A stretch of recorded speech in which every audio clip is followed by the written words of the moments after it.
नमस्कार, मी आबा माळकर. आपण पाहतात लक्षवेध. गाववाल्यानो, शरद पवार यांका तुतारी या निवडणूक चिन्ह मिळाला. आता तुतारी तर मिळाली, पण ही तुतारी पुंतली कोण, असो प्रश्न तुमका आमका सगळ्यांका पडलो होतो. आणि आजच त्याचा उत्तरही मिळाला. मंडळी, शरद पवार यांना तुतारी हे जे निवडणूक चिन्ह मिळालं किंवा शरद पवार यांची तुतारी झाली, ती तुतारी पवार गटातल्या अन्य कोणी फुकलेली नाहीये, तर ती थेट मनोज जरांगे यांनी फुकलेली आहे. तुम्हालाही आश्चर्य वाटलं असेल ना, की मनोज जरांगे यांनी तुतारी कशी आणि का फुंकली. सांगतो मित्रांनो, सगळं व्यवस्थित सांगतो. आज मनोज जरांगे पाटील यांनी पत्रकार परिषद घेतली आणि मराठा आरक्षणाबाबत त्यांनी जे आंदोलन केलं त्याबद्दल भूमिका मांडली. खर तर ही पत्रकार परिषद ही एका विशिष्ट कारणासाठी होती आणि ते कारण जगजाहीर आहे. अजय बारसकर असतील किंवा संगीता वानखेडे असतील, हे दोघही जरांगे पाटील यांचे जवळचे सहकारी. ज्या वेळेस जरांगे पाटील आंदोलन करत होते, त्यावेळेस बारसकर आणि वानखेडे हे त्यांच्या सोबत होते. आणि या दोघांनी जरांगे पाटील यांच्यावर आरोप केलेले. वानखेडे आणि बारसकर म्हणाले आहेत की जरांगे पाटील जे काही आंदोलन करतायत त्याच्या मागे शरद पवार आहेत. आणि मित्रांनो, शरद पवार यांनी लावलेला फूस, त्यामुळे हे आंदोलन होत आहे.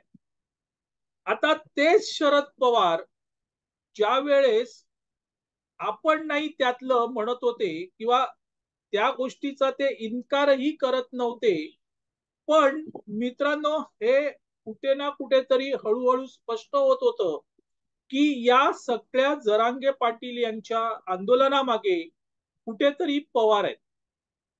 कारण पोलिसांवर जो हल्ला झाला त्यातला मुख्य आरोपी हाही अक्षरशः राष्ट्रवादी काँग्रेसचा पदाधिकारी निघाला. हे कुठे ना कुठेतरी बाहेर येत होतं, समजत होतं, पण ऑथेंटिक नव्हतं, त्याबद्दल पुरावे नव्हते. मात्र बारसकर असतील किंवा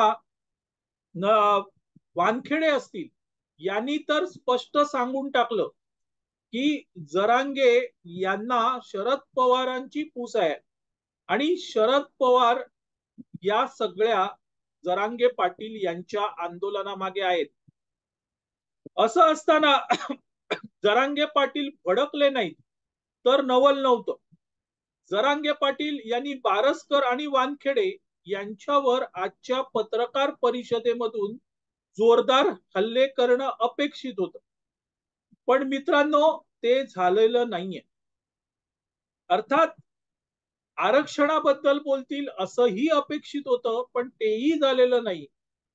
आज जरांगे पाटील यांची पत्रकार परिषद ही केवळ आणि केवळ देवेंद्र फडणवीस यांच्यावर टीका करण्यासाठी होती. देवेंद्र फडणवीस यांचा मला मारण्याचा डाव आहे.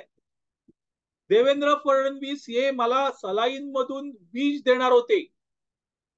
फडणवीसांनी अनेकांना संपवलं, इथपासून तर बामणी कावापर्यंत जरांगे पाटील फक्त आणि फक्त फडणवीसांच्या विरोधात बोलले. आता हे तुम्हाला आणि आम्हाला समजण्या इतकं आपण भूतपुळे नाही आहोत. देवेंद्र फडणवीस हे काही राज्याचे मुख्यमंत्री नाही आहेत. आरक्षणाबाबतचा निर्णय हे मुख्यमंत्री घेऊ शकतात, उपमुख्यमंत्री घेऊ शकत नाहीत. पण जरांगे पाटील हे मुख्यमंत्र्यांबद्दल अवाक्षरही बोललेले नाहीत. इतकंच नाही मित्रांनो, तर बामणी कावा असं म्हणताना कुठेतरी जरांगे पाटील हे स्पष्ट करत होते की या मागे नेमकं कोण आहे. मंडळी, आता महाराष्ट्राच्या राजकारणाकडे बघा. शरद पवार, सुप्रिया सुळे असतील, हे सातत्याने टीका करतात, पण ती टीका कोणावर असते? ती टीका महाराष्ट्राचे मुख्यमंत्री एकनाथ शिंदे यांच्यावर नसते. ती टीका अजित पवारांच्यावर नसते. अजित पवार तर त्यांना सोडून गेलेले आहेत. अजित पवारांनी, शरद पवारांनी स्थापन केलेल्या पक्षावर दावा ठोकलेला आहे. पण अजित पवारांबद्दल शरद पवार असतील किंवा सुप्रिया सुळे असतील बोलत नाहीत. हे दोघंही किंवा पवार कुटुंब, शरद पवारांचं कुटुंब, हे बोलतात, टीका करतात की केवळ आणि केवळ देवेंद्र फडणवीस यांच्यावर. त्यांच्या विरोधात बोलतात, त्यांना टीकेचं लक्ष करतात. हे आपण सातत्याने बघितलेलं आहे. आणि तिकडे ती आपली तुतारी वाजवतात. प्रत्येक वेळेस देवेंद्र फडणवीस, मग त्यांना अदृश्य शक्ती नाव देतात की अजून काही नाव देतात, देवेंद्र फडणवीसांच्या विरोधात शरद पवार आणि सुप्रिया सुळे यांची तुतारी वाजत असते. आज जरांगे पाटील यांनी फडणवीस यांच्यावर टीका करून तीच तुतारी वाजवली आहे. मंडळी, पवारांचीच तुतारी जरांगे पाटील यांनी वाजवलेली आहे. ज्या वेळेस जरांगे पाटील म्हणतात की मला संपवण्याचा डाव आहे, तर कोणाचा डाव आहे? फडणवीस हे मुख्यमंत्री नाहीयेत किंवा फडणवीस या आरक्षणाबाबत फार निर्णायक अशी भूमिका घेऊ शकत नाही. ही भूमिका एकनाथ शिंदे घेऊ शकतात, कारण ते मुख्यमंत्री आहेत. पण तिथे टीका नाही. अजित पवार देखील जरांगे पाटलांच्या विरोधात बोललेले आहेत, पण त्यांच्यावर टीका नाही. टीका आजच्या पत्रकार परिषदेत जरांगे पाटील यांनी फक्त आणि फक्त देवेंद्र फडणवीस यांच्यावर केलेली आहे. म्हणजे जे पवार, शरद पवार आणि सुप्रिया सुळे करतात, तेच जरांगे पाटील यांनी केलंय. आणि त्यामुळे मित्रांनो, ती तुतारी त्यांनी इथे वाजवली आहे. बामणी कावा हा शब्द मला सगळ्यात जास्त खटकला, कारण बामणी कावा आणि शरद पवार, हा शब्द आणि शरद पवार, सुप्रिया सुळे यांचं जवळचं सख्य आहे. आणि तेही फडणवीसांना त्याच नजरेने बघतात, त्याच उद्देशाने त्यांच्यावर सातत्याने टीका करत असतात. आणि तेच आज जरांगे पाटील यांनी केलेलं आहे. पण एक गोष्ट आहे मित्रांनो, वानखेडे असतील, बारसकर असतील, हे या दोघांनी जे जे काही उघडकीस आणलेलं आहे, त्यामुळे जरांगे पाटील हे कमालीचे अस्वस्थ झालेले दिसत आहेत. आता तर जरांगे पाटलांनी सांगितलं की मी सागर बंगल्यावर येतो, तिथे मला गोळ्या घाला. की हे आलेले नैराश्य आहे. आणि या नैराश्यातून हे सगळं होत आहे.